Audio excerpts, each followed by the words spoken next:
Ako si Janina. Tawagin niyo na lang akong Nena. Ulila sa mga magulang dahil sa pang-aapi ng buhay.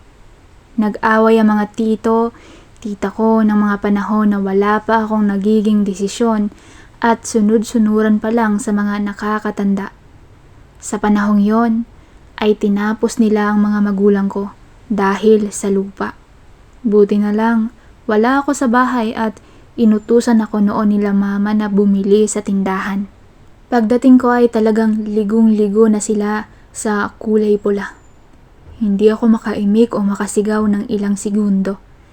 Pero nang kumalma, napatakbo ako sa bahay, yakap sa kanila. Siya namang pagdating ng mga kapitbahay. Doon na rin sila tumawag ng mga pulis at dinala na sila sa hospital.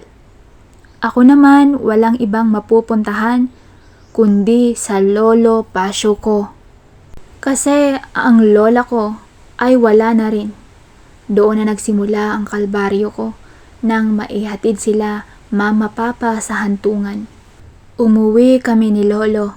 Naninibago ako dahil hindi naman kami close ng lolo. Kasi nga kahit sila mama ay pinagtatangkaan niya noon na subukan ng lasa. Kaya medyo hirap ako kumilos sa bahay ni lolo. Pag matutulog na kami ay gusto niya ay katabi ako. Di ko na alam ang ginagawa niya kapag tulog na ako. Nagigising na lang ako, ang lagkit na ng katawan ko. Maraming mga natuyong kung ano-ano sa balat ko. Tinatanong ko siya, "Lo, bakit parang nabugbog ako kagabi?" Ang tanging niyang sagot ay dahil raw yun sa matigas na higaan. Tanging matigas na kahoy lang kasi ang hinihigaan namin, kaya ganun daw ang pakiramdam ko. Tanging siya na lang kasi ang nagmamalasakit sa akin. Pagising na pagising ko, ipinaghahanda ko siya ng almusal at nililinis ko lagi ang bahay niya. Pero kahit ganun ako sa kanya, ay ganun pa rin siya sa akin. Napakahirap sa akin na sa kanya ako nakatira kasi kahit papaano ay iba pa rin. Dahil may kakaiba nga siyang kinikilos. Pag minsan, nakikitulog na lang ako sa mga kaibigan ko. Mas lalong hindi naman ako safe dahil marami silang magkakapatid at puro lalaki. Tabi-tabi pa sa higaan. Iniisip ko na lang minsan kung saan ba ako pupunta. Wala akong matakbuhan. Dumating ang pagkakataon na hindi na makapagtiis ang lolo pasyo ko. Habang naliligo ako ay kumatok siya. Pinagbuksan ko naman kasi ang katok niya ay para bang emergency.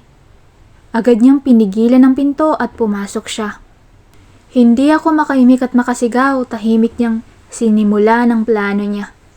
Nagtataka lang ako, bakit niya pa nagagawa yung ganung tulog na ang panlaban niya. Pilit niya talagang ginigising pero mas lalong nahihimbing. Natatawa na lang ako. Isip niya na lang ata ang pwede pero ang armas niya sumuko na. Napansin niya siguro na natatawa na ako kaya dali-dali siyang lumabas at ako naman ay nagpatuloy sa paliligo. Wala nga siyang nagawa sa akin. Kala ko katapusan na ng pagiging walang alam ko pero wala na pala siyang kayang gawin. Halos nanginginig-nginig pa siya palabas. Di ko alam kung ano ang nangyayari sa kanya. Inaatake na ba sa puso o naudlot na pagnanasa? O bawal na siya sa makaramdam ng ganun? Kinaumagahan ay nagluto ako ng almusal namin. Wala akong napagsabihan sa nangyari o sa ginawa niya. Nang makaharap na kami sa mesa, humingi siya ng paumanhin. Dahil nadala lang daw siya ng gusto niya. Hindi ako umimik sa kanya. Tinitigan ko lang siya ng matalim. Nag-iisip pa rin ako kung kanino magsusumbong. Kung sino ang malalapitan ko hanggang sa wala talaga akong lakas ng loob para magsumbong kahit kanino. Nang makapag-isip-isip ako, total naman ay hindi niya na uulitin siguro, ay papatawarin ko na siya.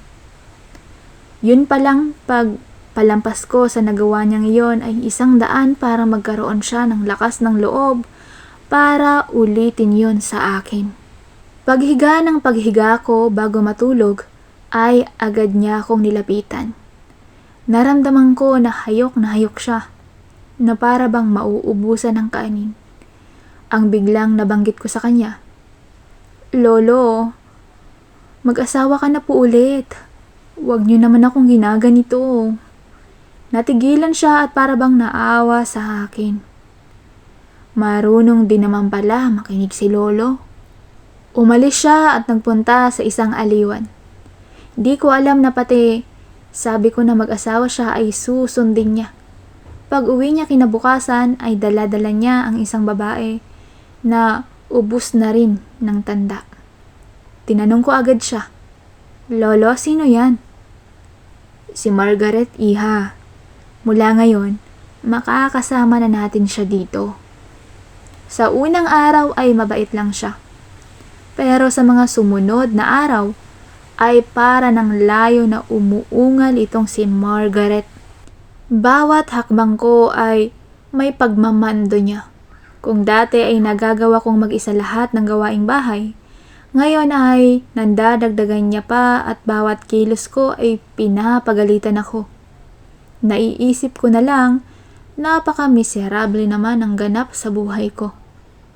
Sa totoo lang, ako lang naman ang bumubuhay sa kanila. Dahil sa paglalako ko ng kakanin na gawa ng nanay ng kaibigan ko. Pagka minsan naman na sumosobra ang paninda ko at hindi nauubos, ay naiuuwi ko pa. Kung may sarili lang sana akong bahay, ay kahit di na ako umuwi sa kanila. Pagtitiisan ko na lang siguro muna magstay sa kanila. Hanggang sa dumating ang mga sandali na hindi na sila pareho makakilos dahil sa katandaan. Doon nila nasasabi na maswerte sila dahil naging part ng buhay nila ako. Mas tumindi nga ang asikasuhin ko sa bahay. Si Lolo dumagdag pa. Dala-dala niya pa rin ang pagiging manyakol. Habang pinapakain ko siya, umiiral talaga ang kamay niya kahit saan napupunta. Minsan naiisip ko na lang kung hindi ko siya subuan dahil sa ginagawa niya, matatapos agad siya. Pero kahit ganun siya, tinuloy-tuloy ko pa rin ang buhay niya kahit na alam ko na pwede ko na itong tapusin. Walang pinag-iba sa partner niya. Laging galit kahit na wala na siyang magawa. Ako na nga ang bumubuhay sa kanila. Minsan pinagsisisihan ko rin na pinag-asawa ko pa si Lolo. Dagdag asikasuhin lang, pero okay na rin nabawasan ang kamenya-kanya sa akin. Di rin nagtagal ay nagpaalam na silang sabay, dahil na rin sa katandaan nila. Ako na lang ang natira sa bahay. Doon ako namuhay ng malaya sa kanilang pananamantala.